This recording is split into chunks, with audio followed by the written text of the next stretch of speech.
Pemirsa, kita akan memasuki Habar Nang Panambayan. Pengadilan Negeri Banjarmasin kelas 1A melaksanakan pencanangan zona integritas menuju wilayah bebas korupsi. Wan wilayah birokrasi bersih melayani di lingkungan Pengadilan Negeri Banjarmasin sebagai salah satu syarat untuk penilaian akreditasi dari Mahkamah Agung Republik Indonesia di Aula Kantor Pengadilan Negeri Banjarmasin Lapas 1A, Jalan DI Panjaitan, Banjarmasin Tengah, Baisukan, Senin 8 Oktober 2018.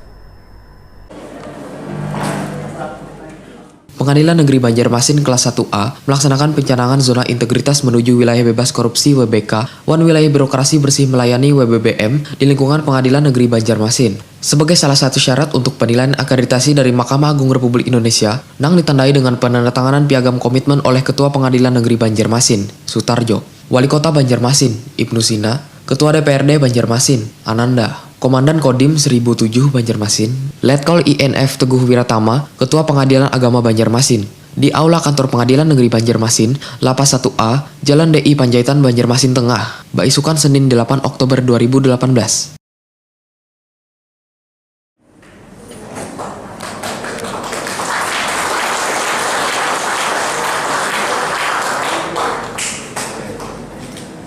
Penandatanganan kemudian dilanjutkan oleh yang menyaksikan pencanangan ini, yang pertama Bapak Wali Kota Banjarmasin, Haji Ibnu Sina. Dilanjutkan dengan Ketua DPRD Kota Banjarmasin, Ibu Hajah Ananda. Dilanjutkan oleh Kepala Kejaksaan Negeri Banjarmasin, Bapak Taufik Satya Diputra SH. Dilanjutkan oleh Komandan Kodim 1007 Banjarmasin, Letkol Infantri Teguh Wiratama SOS. Dilanjutkan dengan Kapolresta Banjarmasin atau yang mewakili boleh membukukan forum saja. Terima kasih.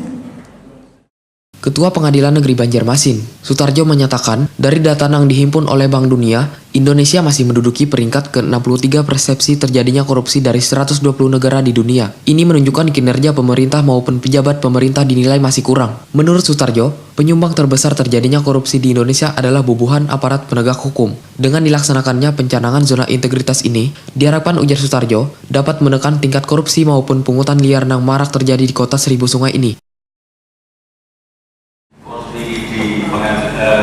Indonesia itu masih menduduki peringkat 63 dari 120 negara yang dikeluarkan yang dirilis oleh Bank Dunia, sehingga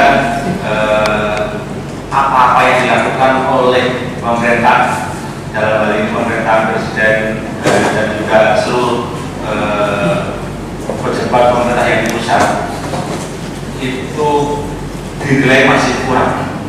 Dan poin atau penyumbang terbesar dari rendahnya angka persepsi korupsi yang disebut Bank Dunia itu adalah korupsi yang dilakukan oleh aparat penegak hukum.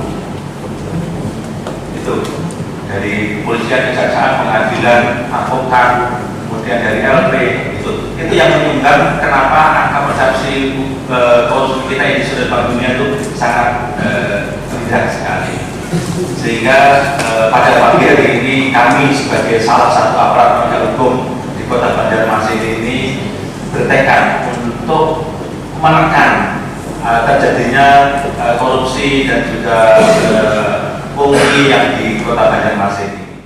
Sementara itu, Wali Kota Banjarmasin Ibnu Sina Wayah ditakuni Prima TV sangat mengapresiasi Wan menyambut baik adanya kegiatan untuk menjadikan Banjarmasin sebagai wilayah bebas korupsi. Wan wilayah nang ramah dalam melayani, karena menjadi sebuah keharusan bagi aparat hukum termasuk Pengadilan Negeri Banjarmasin untuk di lingkup pemerintah kota menurut politisi PKS ini. Seperti Disduk Capil, Wan Perizinan sudah memberlakukan wilayah bebas korupsi. Bahkan pelayanan di Disduk Capil meraih penghargaan terbaik ketiga. Sedangkan untuk di perizinan mendapatkan terbaik kelima di Indonesia. Ibnu Sina pun berharap pencanangan ini akan semakin menjadikan Banjarmasin sebagai kota bebas korupsi Wan Pungli.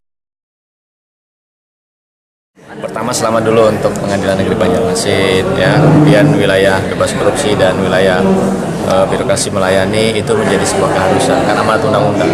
Kalau di kita di pelayanan publik di dinas terkait seperti Dukcapil, perizinan itu sudah wilayah bebas korupsi.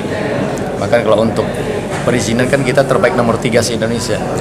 Nah, kalau untuk Dukcapil kita terbaik nomor 5 se-Indonesia. Itu sudah dilaksanakan. Tapi tetap saja yang namanya tadi kata beliau kan, artinya ketika ada pelayanan yang orang kadang-kadang pengen dipercepat, ya ketika ada urusan dan sebagainya mau ngambil jalur-jalur yang tidak sesuai dengan SOP, itu sudah bukan zamannya lagi. Ya, kita ada SOP, ada standar pelayanan. Kalau pelayanan kita misalnya one day service, ya berarti 1 hari selesai. Tapi persyaratan sudah dipenuhi. Ya. Nah, ada juga yang protes, nah udah one day service, tapi lihat dulu kelengkapannya udah lengkap belum? Yang kita masukkan dengan one day service di perizinan adalah ketika semua berkas itu sudah dipenuhi, syarat-syarat sudah dipenuhi, pelayanan kita laksanakan.